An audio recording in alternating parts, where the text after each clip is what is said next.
नमस्कार मंडळी, लक्ष्मीच्या पावलांनी या मालिकेच्या आजच्या भागात आज आपण बघणार आहोत. कला ही रोहिणीसोबत बोलायला गेलेली असते तेव्हा रोहिणी खूप टेन्शनमध्ये असते आणि कलाला बघितल्यावर ती अजूनच चिडते. कलाला ती म्हणत असते की कशाला आली आहेस तू इथे, तू आत्ताच्या आत्ता माझ्या रूमच्या बाहेर निघून जा. कला म्हणत असते की तुम्ही असं चिडता का बरं, पण बसून बोलूयात, तुम्ही तुमच्या मनातल्या गोष्टी मला सांगा. मनातल्या गोष्टी शेअर केल्याने ना दुःख कमी होतं, आपल्याला नक्कीच काहीतरी मार्ग भेटेल. तेव्हा रोहिणी चिडतच तिला म्हणत असते की मला नाही काढायचा मार्ग, तू जातेस का इथून प्लीज. कला रोहिणीला म्हणत असते की जे काही झालं त्यामध्ये तुमची तर काहीच चूक नाहीये. राहुलने सगळ्या गोष्टी केल्या, त्यामुळे तुम्ही स्वतःला जबाबदार का ठरवताय सगळ्या गोष्टींसाठी. तुम्ही सुद्धा नयनाच्या आणि राहुलच्या लग्नाला परवानगी द्या.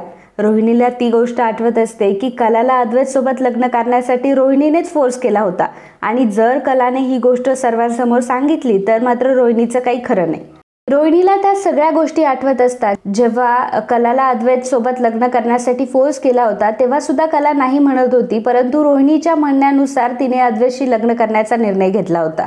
कला रोहिणीला म्हणत असते की जर दोन कुटुंब एकत्र आले तर चांगलंच होईल आणि राहुलने जे काही केलंय त्यातून चांदेकरांची इज्जत सुद्धा या सगळ्या गोष्टीतून वाचेल. मला एका कुटुंबाचा प्रश्न नाही हो, मला खरे कुटुंबाच्या सुद्धा इब्रतीचा प्रश्न आहे आणि मुख्य म्हणजे नयनाताईच्या आयुष्याचा सुद्धा हा प्रश्न आहे. आणि तुम्ही जर मला परवानगी दिली नाही ना तर नाईलाजाने मला सुद्धा काही पावलं उचलावे लागतील. मग माझ्याकडे सुद्धा दुसरा कुठलाही पर्याय उरणार नाही, त्यामुळे प्लीज तुम्ही शांतपणे या गोष्टीचा विचार करा. असं बोलून आता कला तिथून निघून तर गेलेली असते, परंतु रोहिणीवर मात्र फार मोठा बॉम्ब टाकून गेलेली असते. रोहिणी विचार करत असते की ही मुलगी मला डोईजड होणार आहे हे मला माहीत नव्हतं. ह्या मुलीने तर माझा डाव माझ्यावरच उलटवलाय. इकडे सर्वजण जेवायला बसलेले असतात, परंतु आबा अजूनही जेवत नसतात कारण रोहिणी खाली आलेली नसते. त्यामुळे अद्वैत आबांना म्हणतो की आबा तुम्ही थांबा, मी रोहिणी आत्याला बोलावून आणतो. तितक्यातच कला तिथे येते आणि अद्वैतला म्हणते की थांब अद्वैत, मी आत्ताच रोहिणी मॅडमशी बोलून आले आणि त्या येणार आहेत खाली. सरोज कलाला म्हणत असते की कोण आहेस ग तू आणि कोण समजते स्वतःला, तुला काय वाटलं तुझ्या हुकुमावरून तू आमच्या घरातल्यांना नाचवशील. कला म्हणते की तसं नाही आहे सरोज मॅडम, परंतु कालपासून रोहिणी मॅडम खाली आल्या नव्हत्या ना, त्यामुळे मी त्यांना बोलवायला वर गेले होते. सरोज म्हणते की तुला कोणी वर जायला सांगितलं होतं आणि उगाचच गैरसमज करून घेऊ नकोस की तू सांगितल्यावरच मग लोकांना समजतं. कालपासनं सर्वजण रोहिणीला समजवताय ना, पण आली का ती खाली, नाही आली ना, आणि तुझ्या समजवण्याने काय होणार आहे. तितक्यातच रोहिणी खाली आलेली असते आणि सरोज मात्र तोंडावर पडते. आबा रोहिणीला विचारतात की रोहिणी काय ठरवलंस मग तू. तेव्हा रोहिणी अद्वैतला म्हणते की अद्वैत मला तुझ्यासोबत जरा महत्त्वाचं बोलायचं आहे. अद्वैत म्हणतो की बोल ना आत्या, काय बोलायचंय तुला. तेव्हा रोहिणी म्हणते की इथे सर्वांसमोर नाही बोलायचंय, मला तुझ्यासोबत प्रायव्हेटली बोलायचंय. सरोज म्हणते की एकट्यात काय बोलायचंय ग तुला. रोहिणी म्हणते की का मी अद्वैतशी एकट्यात काही बोलू शकत नाही का. आबा म्हणतात की रोहिणी तुला जे काही बोलायचं असेल ना ते सर्वांसमोर बोल, आम्हालाही कळू दे तुझ्या डोक्यात काय सुरू येते. अद्वैत म्हणतो की आबा राहू द्यात, मी बोलतो आत्याशी. असं म्हणून आता रोहिणी आणि अद्वैत दोघंही बाजूला गेलेले असतात. रोहिणी अद्वैतला म्हणत असते की अद्वैत तुला तुझा भाऊ चांगलाच माहितीये, लहानपणापासून तूच त्याला प्रोटेक्ट करत आलायस आणि तो जे काही वागलाय ते आपल्या सगळ्यांनी बघितलंच आहे. अद्वैत म्हणतो की परंतु आत्या त्याला खरेंच्या घरी जावंच लागणार आहे. रोहिणी म्हणते की हो जाऊ देत ना त्याला त्यांच्या घरी, परंतु त्याआधी तुला माझी एक गोष्ट ऐकावी लागणार आहे. अद्वैत म्हणतो की बोल ना आत्या, काय पाहिजे तुला. तेव्हा रोहिणी म्हणते की मी आता नाही सांगणार तुला, मी तुला उद्याच सांगेल, परंतु तुला जर असं वाटत असेल की मी खरेंच्या घरी यावं तर मात्र तुला मला ती गोष्ट द्यावी लागेल. तुला मान्य आहे का ही गोष्ट. तेव्हा अद्वैत म्हणतो की हो मला मान्य आहे. रोहिणी अद्वैतकडनं तसं वचनच घेते. आता रोहिणी नक्की काय मागणार हे आपल्याला पुढे समजेलच. रोहिणी आता सर्वांना सांगते की डॅड मी त्या मुलीच्या आणि राहुलच्या लग्नाला तयार आहे. हे ऐकल्यावर सर्वजण खूप खुश होतात. आबा म्हणतात की मग या शुभ कार्यासाठी टाइम कशाला घालवायचा, आपण जाऊन येऊयात खरेंच्या घरी. आणि कला तू सुद्धा यायचं आहे आमच्यासोबत. राहुल म्हणतो की ठीक आहे, मी 15 मिनिटात रेडी होऊन येतो. आबा म्हणतात की नाही राहुल, मी कला सरोज रोहिणी अद्वैत आम्ही एवढेच जाणार आहोत. इकडे दोन बायका संगीताच्या घरी आलेल्या असतात आणि संगीताला त्या म्हणत असतात की संगे आम्ही अगं गावामध्ये तुझ्या नैनीची चर्चा ऐकली आणि त्यातून आम्हाला असं कळलं की तुझी नैनी पोटुशी आहे म्हणून, आणि ती कुठल्या राहुल चांदेकर सोबत पळून गेली होती म्हणे आणि ते बाळ तिचंच आहे. संगी म्हणते की नाही तुम्हाला काहीतरी गैरसमज होतोय, असं काहीच नाहीये. तर त्या बायका म्हणत असतात की अशी गावभर चर्चा सुरू आहे आणि तुझ्या नैनीबद्दल गावभर काय काय बोललं जातंय, तुझ्या कानावर यावं आणि तुला या गोष्टीची माहिती असावी म्हणून आम्ही तुला सांगायला आलो. हे बघ बाई, आम्ही काही तुला त्रास द्यायला नाही आलोय, उगाच तुझ्या सोबत आहोत आम्ही असं तुला सांगायला आलोय. अगं किती भोगलत ग तुम्ही, म्हणजे कलाच्या लग्नामध्ये तुम्हाला वाटेल ते बोलले आणि तुम्ही ऐकून सुद्धा घेतलं. गरीब असलं म्हणून काय झालं, काही पण ऐकून घ्यायचं का? आता नैनी जर लग्नातून पळून गेली होती तर त्यांच्याच घरातल्या मुलाने फूस लावली होती की नाही? आणि आता नैनीसोबत जे काही झालंय त्याच्या मागं सुद्धा तोच मुलगा आहे ना, मग तू कशाला गप्प बसतीयस? संगीता म्हणते की अगं कसं बोलायचं आम्ही, आमची पडती बाजू येते.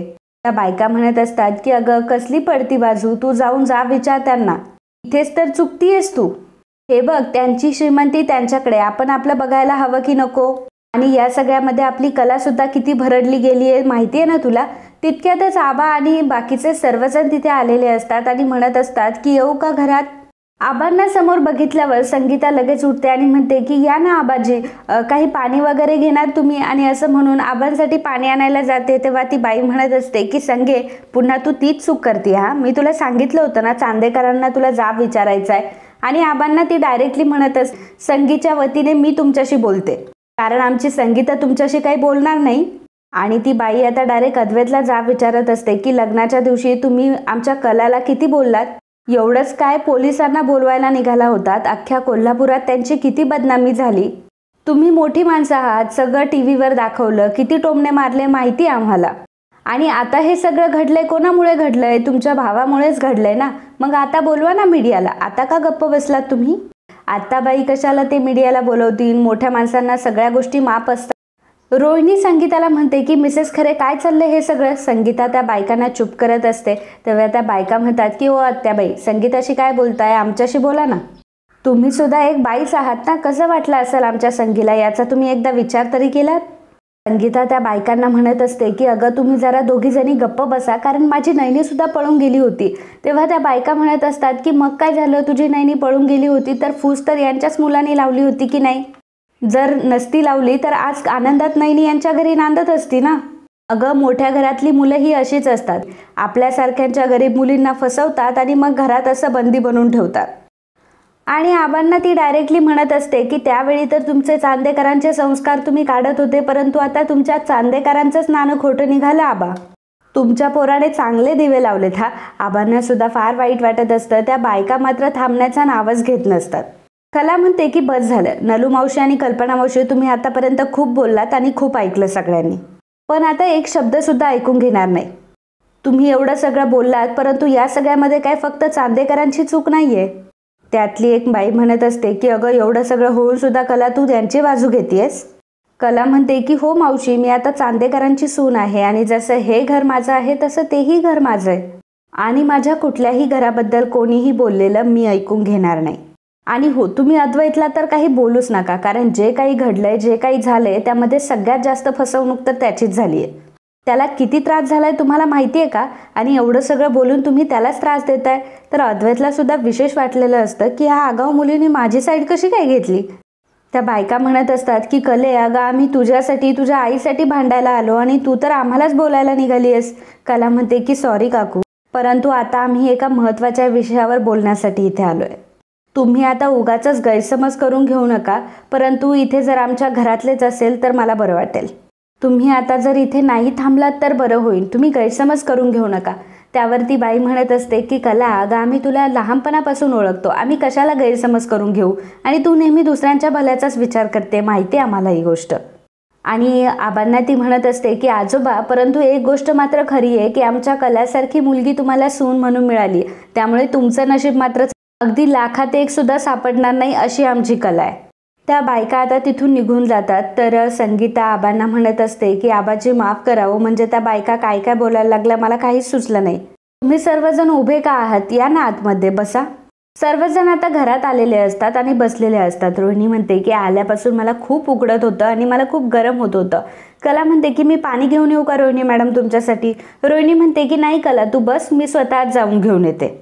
रोहिणी किचनमध्ये येते आणि संगीताला म्हणत असते की मी त्या दिवशी तुम्हाला जे बोलले होते त्याबद्दल तुम्ही काय ठरवलं?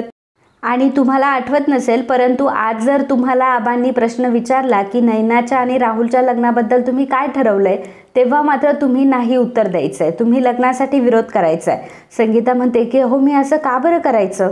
रोहिणी म्हणते की असं कसं करायचं, म्हणजे तुम्ही स्ट्रेट नकारच द्यायचा. संगीताला मात्र आता फार टेन्शन आलेलं असतं आणि मित्रांनो, आजचा हा भाग इथेच संपतो. पुढील भागात आपल्याला बघायला मिळणार आहे. सरोज राहुलला बोलत असते आणि म्हणत असते की तुझ्यामुळे आणि तुझ्या आईमुळे जर माझ्या मुलाला त्रास झाला ना, तर गाठ माझ्याशी आहेस हे विसरू नकोस. आबा सर्वांना सांगतात की नयनाच्या लग्नाचा आम्ही प्रस्ताव घेऊन आलोय. तेव्हा संगीता म्हणते की परंतु आम्हाला हे लग्न मान्य नाहीये. नयनाला हे लग्न मान्य असतं.